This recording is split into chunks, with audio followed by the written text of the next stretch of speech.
Imagine spending decades trying to solve a problem that seems absurdly simple today, adding color to television. In the mid-20th century, humanity managed to split the atom, break the sound barrier, and send rockets into the upper atmosphere. Yet, the world's greatest engineers were completely stumped by something sitting right in millions of living rooms. Why was sending a color picture so impossibly hard? Why couldn't they just add colored lights to existing cameras and TV sets? And what almost caused the entire multi-billion-dollar broadcasting industry to tear itself apart? Today, we are diving into the high-stakes corporate espionage, legal wars, and brilliant physics hacks behind one of the greatest technical triumphs in human history. By the late 1930s and early 1940s, television felt like black magic. For the first time in human history, you could sit on your couch and watch events happening miles away in real time. But there was a catch. The entire world was rendered strictly in black, white, and shades of gray. People didn't just want monochrome. They dreamed in full color long before the technology to deliver it actually existed. Inventors knew that whoever unlocked color would control the future of global entertainment, but turning that dream into reality wasn't a matter of simply upgrading a lens or painting a glass tube. It became one of the most grueling engineering puzzles of the 20th century, a crisis that threatened to render millions of household appliances completely useless overnight. Why color was so hard? To understand why color TV was so notoriously difficult, you first have to understand how black and white television worked.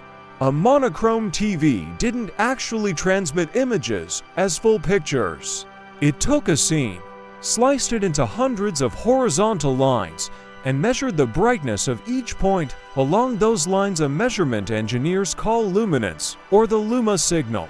That single stream of brightness data was beamed over radio waves, fitting neatly into a strict 6 MHz lane of radio bandwidth granted by government regulators. Now, here is where the physics nightmare begins. To create a full color picture, human eyes need 3 primary colors of light: red, green, and blue. If you try to broadcast color using the standard technology of the 1940s, you have to send 3 separate signals simultaneously. The math problem: 3 full-resolution signals require 3 times as much space on the radio spectrum. If regulators gave color TV 3 times the bandwidth, there wouldn't be enough radio space left for local stations, emergency services, or radio channels. Worse yet, if engineers changed the way signals were sent to save space, the 28 million black and white TVs already sitting in homes across America wouldn't be able to process the new signal at all. Their screens would turn into unwatchable, scrambled static. The engineering race. By the late 1940s, a fierce battle broke out to solve this crisis, pitting two titans against each other: CBS and RCA. CBS jumped out in front with a clever, low-tech solution created by Dr. Peter Goldmark. It was a mechanical color system.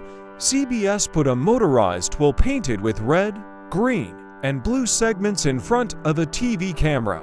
Inside your living room TV, a matching wheel spun at thousands of revolutions per minute in perfect sync. It spun so fast that your brain fused the flashing red, green, and blue images into a single color picture. It worked. The colors were vivid and beautiful. In fact, in 1950, the Federal Communications Commission, FCC, officially approved CBS's mechanical system as the national standard for color TV.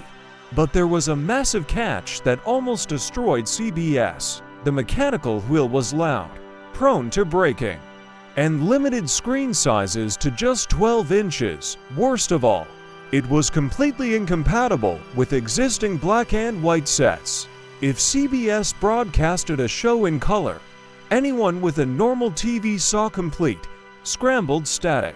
Consumers refused to buy CBS color sets, and station owners refused to broadcast in a format nobody could watch. RCA's legendary leader, David Sarnoff, saw an opportunity. He declared war on the spinning wheel. Calling it a mechanical relic, RCA gambled hundreds of millions of dollars on a radical alternative, an all-electronic color system that required zero moving parts and wouldn't break existing TVs. The big breakthrough. How did RCA's engineers pull off this miracle? They exploited a fascinating flaw in human biology. Inside your eyes, you have two types of light receptors, rods and cones. Rods detect sharp detail and brightness, while cones detect color. But human vision is far more sensitive to sharp changes in brightness than to changes in color. Engineers realized they didn't need to send 3 high-resolution color signals. They could send one crisp, high-resolution brightness signal luma and two tiny, low-resolution color signals chrominance or chroma. This allowed RCA to use a technique called frequency interleaving. They tucked the shrunken color data into the unused gaps of the existing black and white radio signal using a precise subcarrier frequency of 3.58 MHz. This was the holy grail: backward compatibility. An old black and white TV simply ignored the hidden $3.58 text megahertz dollar color trick and played a clear monochrome picture. A new color TV extracted that hidden data and rebuilt a full-color masterpiece on screen. In late 1953, the FCC reversed its previous decision, threw out CBS's mechanical wheel, and adopted RCA's electronic architecture as the official NTSC standard. Why early color TVs were so expensive? Solving the math on paper was one thing, but building a television that could display it was another nightmare entirely. To display color, manufacturers created the shadow mask picture tube. Inside sat 3 individual electron guns, firing beams of electrons through a metal plate perforated with hundreds of thousands of microscopic, laser-aligned holes, striking red, green, and blue phosphor dots painted on the glass screen. Aligning those 3 electron beams with sub-millimeter accuracy across a curved screen required insane precision, because manufacturing rejection rates were sky-high. The first commercial color TV, the 1954 RCA CT100, cost $1,000, adjusted for inflation. That's over $11,000 today.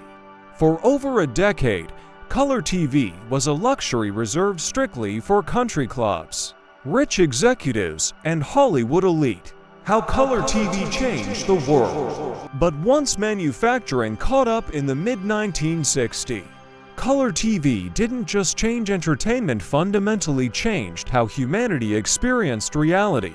Sports became an electric, edge-of-your-seat visual spectacle as viewers could finally distinguish team jerseys and track grass conditions. News broadcasts brought the raw, unedited reality of global events into living rooms with haunting vividness. Advertisers realized that displaying products in lush, appetizing color quadrupled sales overnight. Color television collapsed geographic distances, creating a shared global culture wired directly into our collective visual consciousness.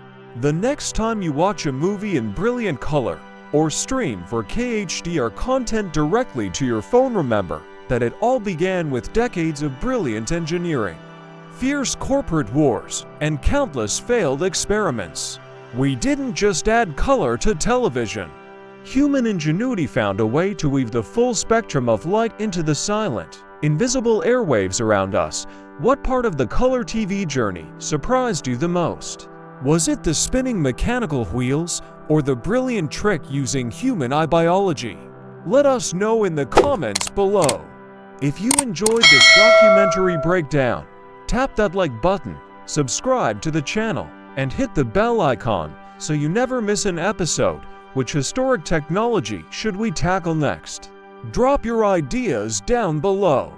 Thank you so much for watching, and stay curious.